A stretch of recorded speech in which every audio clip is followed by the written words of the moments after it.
अस्सलामुअलैकुम, नमस्ते, सत श्री अकाल। कैसे हैं आप लोग? उम्मीद करती हूँ ठीक होंगे, खुश होंगे। मैं हूँ अज़ीज़ा अली और मेरे साथ हैं तारिक नियाजी। अस्सलामुअलैकुम, नमस्ते, सत श्री अकाल। उम्मीद करता हूँ ठीक होंगे, खुश होंगे। दोस्तों जहाँ रहे खुश रहें, माँ बाप का ख्याल करें क्योंकि माँ बाप है तो सब कुछ है। आज की हमारी वीडियो है प्रशांत धवन जी की एक लेटेस्ट वीडियो से स्टार्ट करते हैं अपनी वीडियो को, most requested video. So let's start. Ukraine PM Modi. Ukraine ask PM Modi for help against Russia. आज के समय यूक्रेन के युद्ध में जो ग्लोबल जियोपॉलिटिक्स चल रही है उसमें भारत का इतना सेंट्रल रोल रहेगा शायद आपको भी उम्मीद नहीं थी। अभी रिसेंटली हमने ये देखा है कि रशिया के प्रेसिडेंट व्लादिमीर पुतिन ने भारत को कॉल किए। उसके बाद अब हम देख रहे हैं कि जो यूक्रेन के राष्ट्रपति हैं ज़ेलेंस्की, इन्होंने कॉल किया है भारत के प्रधानमंत्री को। और यहाँ पे आप देख पाओगे इन्होंने ट्वीट करी है बातचीत के बारे में। ये यहाँ पर कह रहे हैं, बाय द वे ये ट्विटर अकाउंट है ऑफ व्लादिमीर ज़ेलेंस्की। यहाँ पर ये कह रहे हैं कि spoke with Indian prime minister, informed the course of Ukraine repulsing Russian aggression. ये यहाँ पर कह रहे हैं कि इन्होंने पीएम मोदी से बात करके बताया कि इनके हिसाब से अभी यूक्रेनियन फोर्सेस रशियन फोर्सेस से लड़ रही है और इनको जवाब दे रही है बहुत ज़्यादा स्ट्रॉन्ग। और कुछ हद तक मैं कहूँगा ये ठीक भी कह रहे हैं। मैं आपको ये बता दूँ, यूक्रेन का क्लेम है कि अभी तक ये 3000 रशियन सोल्जर्स को मार चुके हैं, कई रशियन टैंक्स को डिस्ट्रॉय कर चुके हैं, कई रशियन एयरक्राफ्ट्स को डिस्ट्रॉय कर चुके हैं। मगर इनके लिए प्रॉब्लम अभी ये है कि पुतिन अपनी सारी सेना एक साथ नहीं भेज रहे। अभी बस ये फर्स्ट वेव है। जो सेकंड वेव है रशिया के असॉल्ट की, ये मेरे ख्याल से कुछ दिन बाद स्टार्ट होगी, तो उसको यूक्रेन झेल पाएगा नहीं झेल पाएगा वो देखना होगा, क्योंकि वहाँ पर रशिया बहुत ज़्यादा एडवांस्ड वेपन्स यूज़ करने वाला है। तो खैर ये लोग यहाँ पर ये भी कह रहे हैं कि इनके देश में अभी भी 1 लाख इन्वेडर्स आ चुके हैं, मतलब कि 1 लाख रशियन सैनिक आज के समय यूक्रेन के अंदर आ चुके हैं। आगे ये ऐड करते हैं कि उन्होंने पीएम मोदी को ये भी कहा कि अब इनकी जो रेजिडेंशियल बिल्डिंग्स हैं जहाँ पर लोग रहते हैं वहाँ पर बैलिस्टिक मिसाइल से अटैक हो रहा है, और जो रिसेंटली हुआ भी है। अब बात मिलिट्री बेसिस तक नहीं रही, जो मैंने आपको बताया था कि सिविलियन कैजुअलिटीज़ बढ़ना स्टार्ट हो जाएंगी जैसे जैसे वॉर आगे बढ़ेगी। तो अब हो भी रहा है, कई रॉकेट्स मोस्ट प्रॉब्ली मिसफायर हो रहे हैं और अब सीधा रेजिडेंशियल बिल्डिंग जो है इन यूक्रेन, इनको हिट किया जा रहा है। तो ज़ेलेंस्की ने सीधा सीधा यहाँ पर ये कहा, मैंने पीएम मोदी को ये कहा है कि हमको सपोर्ट दो। यूनाइटेड नेशंस में ओवरऑल इन्होंने सपोर्ट मांगी है इंडिया की, और यहाँ पर ये कहा कि चलिए मिलकर जो अग्रेसर है यहाँ पर, अग्रेसर मतलब कि रशिया, इसको रोकते हैं। ऑब्वियसली यहाँ पर पीएम मोदी ने इनको ये नहीं कहा कि मैं बिल्कुल एग्री करता हूँ आपकी बात से, चलिए करते हैं ये सब, नहीं तो लिखा होता कि PM Modi agreed with me. इन्होंने यहाँ पर यही कहा है कि ये बातें मैंने पीएम मोदी के सामने रखी हैं। और हाँ, यहाँ पर मैं ये बोल दूँ कि दुनिया भर में ज़ेलेंस्की ने इज्जत कमाई है। आज के समय एक बहुत ही प्राउड और ब्रेव लीडर की तरह ये लीड कर रहे हैं अपने देश को। इनको पता है कि इवेंचुअली इनकी हार होनी है, रशिया को ये कुछ हद तक नुकसान पहुंचा देंगे, मगर इवेंचुअली रशियन फोर्सेस इतनी ताकतवर है कि यूक्रेनियन फोर्सेस हार जाएंगी। और फिर हो सकता है कि जब ज़ेलेंस्की को रशियन सोल्जर्स पकड़ लेंगे तो इनके साथ बहुत ही बुरा हाल भी हो। That is also a possibility. मगर इस सब के बावजूद ज़ेलेंस्की भाग नहीं रहे, ये आज भी कीव में ही है, यूक्रेन में ही है।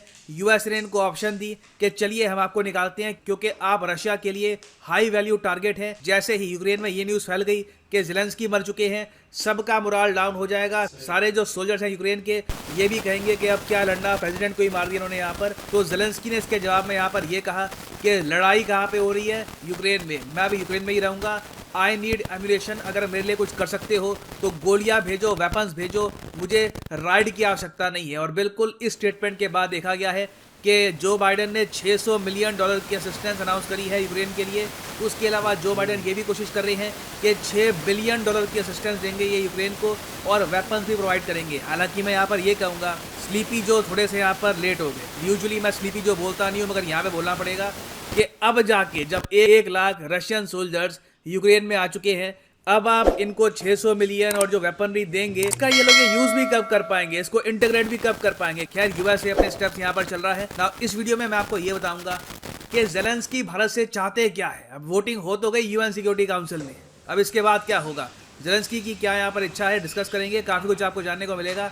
मगर आगे बढ़ने से पहले आपसे क्वेश्चन पूछूंगा। क्वेश्चन अभी यहाँ पर ये है कि कोबरा वॉरियर एयर एक्सरसाइज, ये अभी रिसेंटली कुछ ही मिनट्स पहले काफ़ी न्यूज़ में आ चुकी है। इस पर काफ़ी आर्टिकल्स पब्लिश हुए हैं।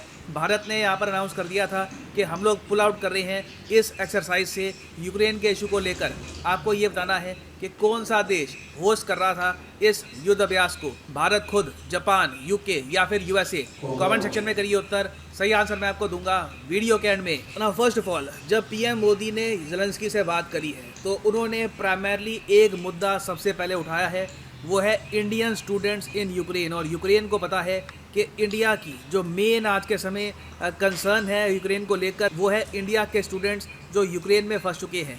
करीब 18 से लेकर 20,000 इंडियन स्टूडेंट्स हैं यूक्रेन में। इनको निकालने का प्रयास आज के समय किया जा रहा है। अब इस दौरान मुझे बहुत ही अजीब लगा उसे देखकर, यूक्रेन के जो रिप्रेजेंटेटिव हैं to the United Nation Security Council, इन्होंने भारत को देखकर ये कह दिया कि आपको तो चिंता होनी चाहिए कि आपके नेशनल्स के साथ क्या होगा यूक्रेन में। आप रशिया के समर्थन में वोटिंग क्यों कर रहे हो? आपको तो यस वोट करना चाहिए था कि हाँ रशिया गलत कर रहा है, आपने एब्सटेन क्यों किया? मैं चाहता हूँ जो ये इनकी लाइन है ये आप सुने। The safety of your nationals right now in Ukraine, that you should be the first to vote to stop the war, to save your nationals in Ukraine, and not to think about whether you should or should not vote because of the safety of your nationals.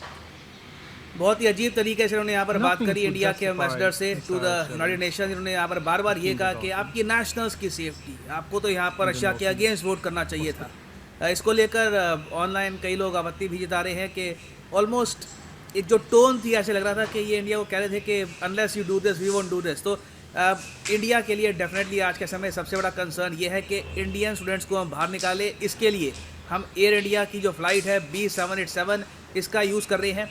और बीच में ये photo बहुत ज़रा viral हो गई थी। यहाँ पे आप देख पा रहे होंगे, ये यूक्रेन है, ये रशिया है। दुनिया भर की जो इंटरनेशनल फ़्लाइट्स है इन्होंने ये पूरा एरिया क्लियर कर दिया है, क्योंकि कोई भी कमर्शियल फ़्लाइट यहाँ पर जाना नहीं चाहती। कहीं से कोई रॉकेट लॉन्चर उड़ गया, कोई मिसाइल उड़ गया तो यहाँ पर वो कमर्शियल फ़्लाइट क्रैश भी कर सकती है।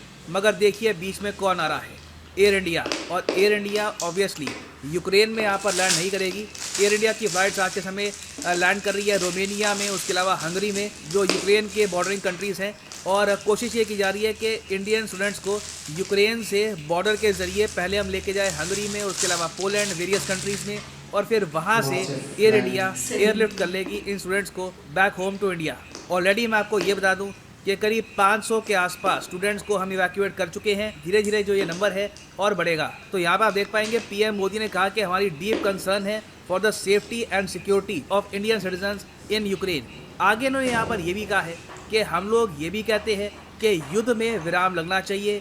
युद्ध ठीक आंसर नहीं है, यहाँ पर हमको डिप्लोमेसी में सोल्यूशन ढूंढना चाहिए ना। यहाँ पर आप पूछेंगे मगर ज़ेलेंस्की भारत का सपोर्ट कहाँ पे चाहता है, किस एस्पेक्ट में इंडिया अब जाके हेल्प कर सकता है यूक्रेन की? तो देखिए मैं आपको ये बता दूं कि यूनाइटेड नेशंस में सबसे बड़ा वोट होने वाला है। यूएन सिक्योरिटी काउंसिल में रिसेंटली वोट हुआ, आप सबको पता होगा।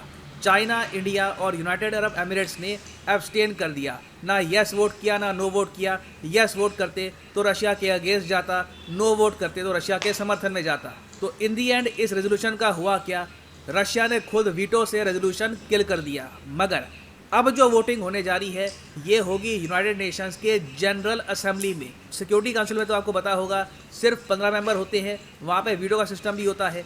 जनरल असेंबली में है टोटल 193 मेंबर, नो वीटो, सबकी आवाज़ सुनी जाएगी। अब सब लोग वोट करेंगे।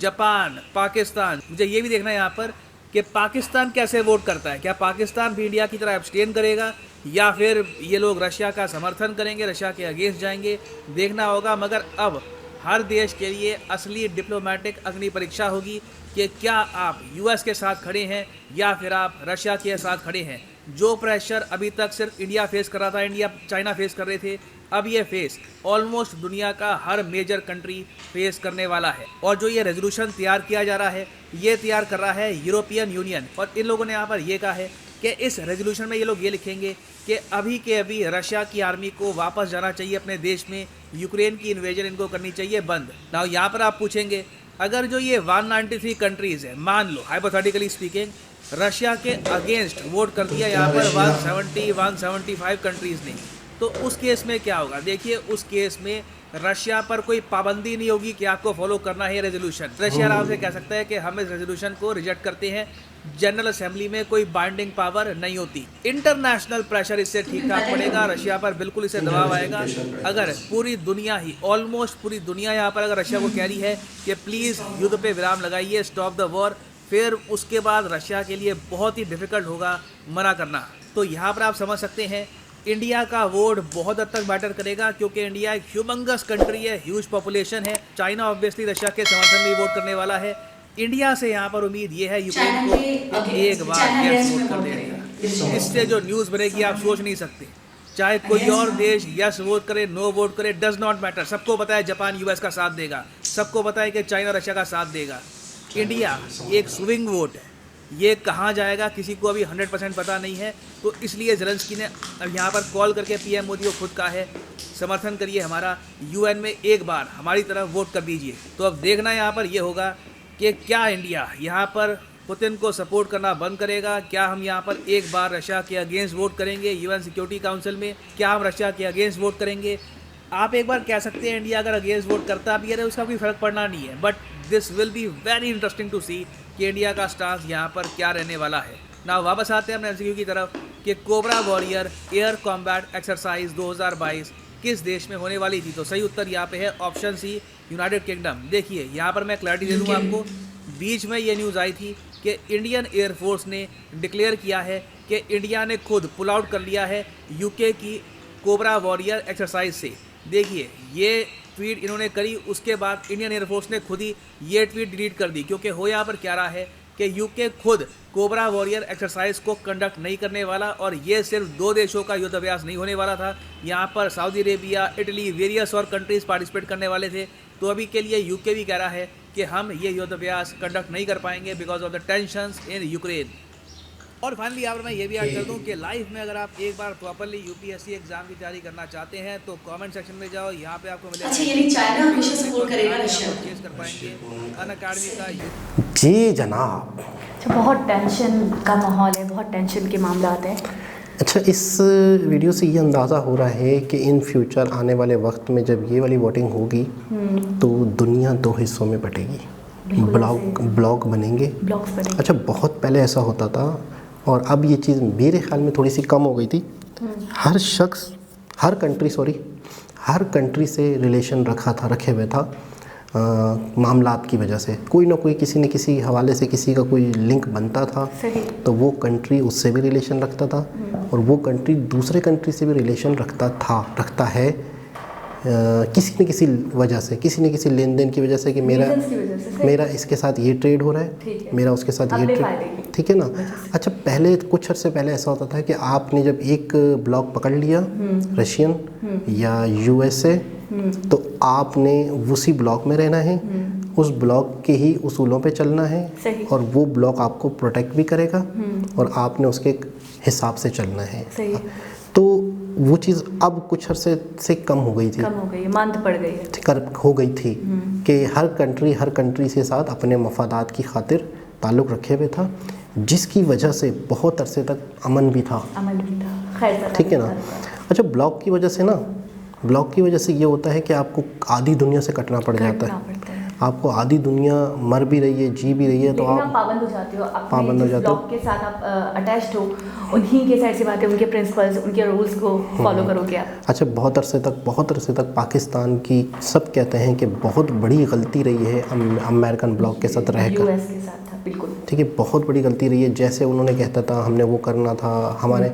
अच्छा, हम तो बचपन से ही, मतलब हमारा मुल्क जब छोटा था, बच्चा था, मुझे ऐसा लगता है हम बचपन से ही ऐड पर चले हैं, इमदाद पर, फंड्स पर। हमारे यहाँ पे कॉन्सेप्ट। अच्छा, होता क्या है, होता ये है कि एक माइंड सेट होता है। माइंड सेट आपके अपने वालिदैन से होता है, आपके वालिदैन का आपके वालिदैन से होता है। अच्छा, जहाँ का जैसे माहौल होता है वहाँ का माइंड सेट होता है। तो हमारे यहाँ का एक माइंड सेट ही रहा है आका वाला, सही, बहादुर, अमेरिका बहादुर वाला, ये वाला। तो हमारे यहाँ तो बहुत अरसे तक अमेरिका की, यूँ समझ लो कि अमेरिका हमारे यहाँ ना होते हुए भी हमें चलाता था, चलाता था। ये बोलते थे। अच्छा, अब प्रशांत भैया ने भी कहा है कि मैं बहुत ही ज़्यादा बेसब्री से इंतज़ार करूँगा कि इस पॉइंट ऑफ व्यू पर कि पाकिस्तान का क्या वोट कहाँ जाता है, मैं बहुत ज़्यादा एक इंतज़ार करूँगा। हाँ। क्योंकि इस वक्त पाकिस्तान के ताल्लुकात जो हैं ना ही अमेरिका के साथ बहुत अच्छे हैं, ना ही रशिया के साथ बहुत अच्छे। अभी आपको पता है इमरान खान रशिया गए थे, जी हाँ, जिसकी अभी मैंने सुनते था जिसकी वजह से अपना अमेरिका ने एक बहुत बड़ा जुर्माना भी किसी तरीके से पाकिस्तान के बैंक पर लगा दिया है। बहुत बड़ा जुर्माना, किसी भी बहाने से नाराज़गी का इजहार किया है। डायरेक्टली नहीं, सही।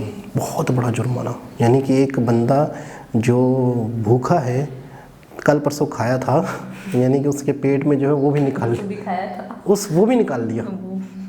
ये कंडीशन, खैर बहरहाल कि ये अब देखना है। लेकिन ये है कि सबसे बड़ी बात, सोचने की बात ये है कि यूक्रेन के जो हैं प्राइम मिनिस्टर, उन्हें क्या उम्मीद है इंडिया से, ये एक सोचने की बात है। किस तरह से मुझे सबसे बड़ी बात ये लगी, जैसे कि प्रशांत धवन जी ने बोल भी दिया वीडियो में कि बहुत मुश्किल है कि यूक्रेन टिका रहेगा रशिया के सामने, ठीक है, क्योंकि वो रशिया की बहुत बड़ी एक सोल्जर हैं, बहुत बड़ी उनकी एक आर्मी है, बहुत बड़ी फौज है। तो बहुत नामुमकिन सी बात है कि वो जीत पाएंगे, यकीनन रशिया ही जीतेगा और वो ज़्यादा मतलब सुपर पावर है। लेकिन उसके बावजूद भी देखो डटे हुए बहादुरी के साथ, दिलेरी के साथ कि आप हमें क्यों भेजें, ठीक है, और राइट कब ना पूछे हमसे। बड़ी बात, तो मैं बोलूँगी बहुत बड़ी बात है। और सबसे बड़ी बात ये है कि उनको बोला जा रहा था कि आप तो मतलब बहुत बड़ा टारगेट है उनका, रशिया का, आपको पकड़ लेंगे तो आपको छोड़ेंगे नहीं, आपके साथ पता नहीं कितने मतलब जुल्म सितम करेंगे। बिल्कुल ऐसा ही है, क्योंकि मोल्डो उनके लिए एक तरीके से क्या एनिमी है। लेकिन उसके बावजूद भी उन्होंने बोला कि मैं नहीं लौटूंगा वापस, और अगर वो लौट जाते, पीछे हट जाते, तो बाकी फौज, उनका जो जज्बा है, उनका जो बलबला है, वो तो बिल्कुल ही डाउन हो जाएगा। आपने देखा कि बाकायदा आर्मी की यूनिफॉर्म पहन के वो आर्मी वालों के साथ, ये मैं कहता हूँ मिसालें नहीं मिलती। बहुत बड़ी बात है। और रशिया का ये दावा है, रशिया का ये कहना है कि वो यूक्रेन का ही हिस्सा है। यूक्रेन रशिया का हिस्सा है। वही तो मैं भी सोच रही थी। यूक्रेन रशिया का हिस्सा है। यूक्रेन रशिया का हिस्सा है। और ये क्या कह रहे हैं? ये इन्होंने आज़ादी हासिल कर ली तो ये आज़ाद एक देश है, ठीक है ना। तो ये, अच्छा मैं ये सोच रहा हूँ, तो मामला है क्या, मतलब लड़ क्यों रहे हैं? लड़ यही रहे हैं कि ये हमारा हिस्सा है और उस पर किसी, तो वो जब इंडिपेंडेंट हो चुका है, फ्रीडम उनको मिल चुकी है, तो अब रशिया क्यों क्लेम कर रहा है? कोई कंट्री अगर ताकतवर है, वो ताकत के बलबूते पे अपना हिस्सा हासिल कर रहा है। ये एक जंग इसी को कहते हैं। हाँ, यानी कि मतलब बस इसी को लेकर हो रहा है, इसी को लेके। अच्छा एक बात और है, मैं एक बात सोच रहा हूँ जिसका यहाँ पे जिक्र नहीं हुआ है। तो रशिया जब अपने पुराने जो हिस्से थे, पुराने जो टुकड़े, आपको पता है ये जो प्यूटन है, बहुत ही रशिया में इनका एक नाम है। इन्होंने रशिया को कहाँ से कहाँ तक पहुँचा दिया। रशिया को बिल्कुल यूँ समझ लें कि आप ज़मीन से लेके वापस उठा लिया।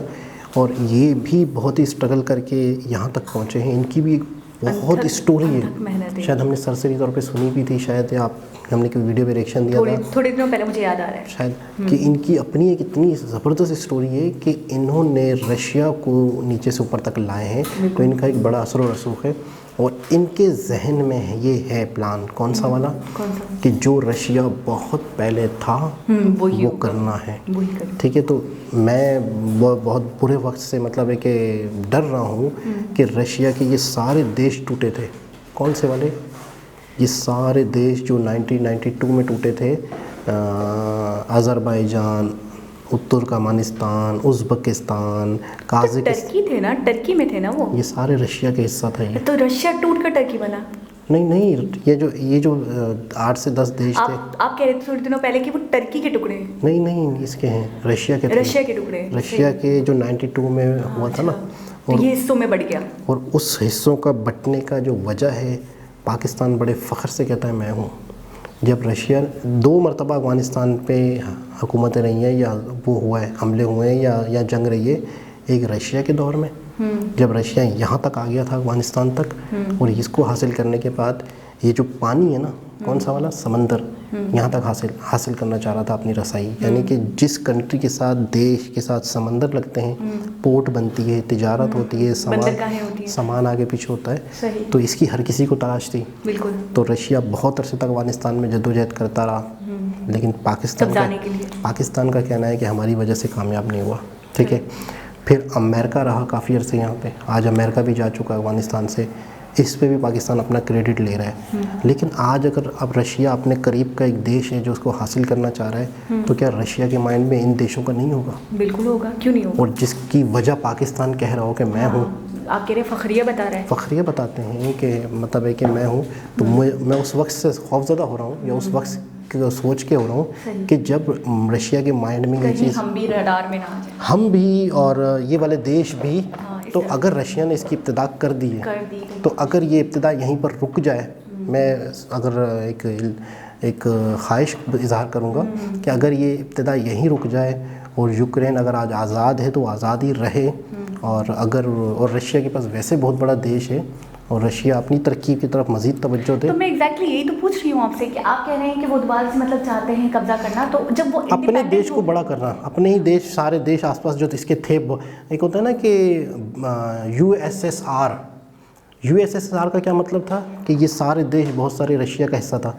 मिसाल के तौर पे आप ये कह रही हो कि वो अपने जो आज़ाद देश हो गया अब उसको छोड़ दें, हो गया, that's it। लेकिन आपका घर का हिस्सा टूटा है और कोई और उस पर रह रहा है, किसी और का उस पर कब्जा हो गया है, तो आपके दिल में होगा ना कि मेरा ही था, मैं आज मैं ताकतवर हूँ, मैं ले लूँ इससे। ये वाली सूरत हाल है। अच्छा, वो ये चाहते हैं कि मैं दोबारा से मिला लूँ, अपना ही उसका नजरिया ये है। जाहिर है, मिलाने की वजह से तो हम जंग हो रही है। नहीं, और वो चाहते हैं कि हम आज़ाद हैं तो हम आज़ाद है, बरकरार वो तो नई हुकूमत बन गई, सालों हो गई, अब वो तो चाहते हैं हम हावी ना ये तो हो। सालों हो गई आज़ाद है, कहीं टाइम हो गया। लेकिन ये कि आपका ही हिस्सा टूटा हुआ है, हाँ, तो आप चाहोगे कि मैं बिल्कुल एक ही कर लूँ। एक ही कर लो। सही। तो अच्छा, अब आपको क्या लगता है पाकिस्तान किसके हक में वोट देने वाला है? मतलब आप अपना एक नज़रिया बताएं। देखिए, हो सकता है कि बिल्कुल ही न्यूट्रल हो जाए, शायद नहीं हो सकते ना, वोट देना है आपने। अच्छा, ये है, हाँ ना, वीटो नहीं कर सकते, वरना इधर ही होता। अच्छा, मुझे ऐसा लगता है कि शायद चाइना की तरफ जाए पाकिस्तान। तो मुझे रशिया का लग रहा है। वही, जब जो चाइना कहेगा शायद वही पाकिस्तान कहेगा। और चाइना और रशिया, क्योंकि चाइना रशिया को ही सपोर्ट करेगा, जैसे तुमने बता ही दिया वीडियो में, तो हमें लगता है कि शायद रशिया के ही हक में वोट देगा। लेकिन हमारी ख्वाहिश है कि जंग ख़त्म हो, वहाँ के लोग बहुत परेशान हैं, बहुत ऐसी वीडियोज़ आ रही हैं। पहले तो ये सुन रहे थे कि ऐसी जगहों पे हमले हो रहे हैं जहाँ पे आर्मी है, आर्मी की बेसिस हैं, लेकिन अब तो ऐसी वीडियोज़ भी आ रही हैं कि बाकायदा रेजिडेंशियल बिल्डिंग्स हैं, वहाँ पे लोग ब्लास्ट हो रहे हैं, लोग रह रहे हैं। अच्छा, मैं एक बात बोलूँ, मज़ा जब आता है जब आपका जो सामने वाला एनिमी हो ना, वो आपकी टक्कर का हो। अब जब यूक्रेन के बारे में वैसे ही लोग बोल रहे हैं कि वो जाहिर सी बात है आपके सामने सर्वाइव नहीं कर पाएगा, थोड़ा बहुत आपको नुकसान पहुंचा पाएगा, लेकिन आप ही हावी होगे एट लास्ट। तो मुझे लगता है फिर तो मतलब ज़्यादती है ना। बिल्कुल। क्या तो आप इस तरीके से बाकी ये वोटिंग हो, इसके बाद या तो पूरी दुनिया दो ब्लॉक में, बहुत लोग तो ख़तरनाक प्रेडिक्शन भी कर रहे हैं कि कहीं बहुत जंग बढ़ ना जाए। लेकिन ये है कि हमारी दुआ है, हमारी ख्वाहिश है कि इसके यहीं पे थम जाए और रशिया को रोका जाए कि जो है जैसा है पूरी दुनिया के अमन व अमान रहे, पूरी दुनिया तरक्की करे। क्योंकि आग, एक दुनिया एक खूबसूरत सी जगह है, एक जगह आग लगेगी तो वो आग हमारे घर तक भी आ सकती है। तो दोस्तों, दोबारा किसी और वीडियो के साथ आपसे मुलाकात होगी, जब तक के लिए अल्लाह हाफ़िज़।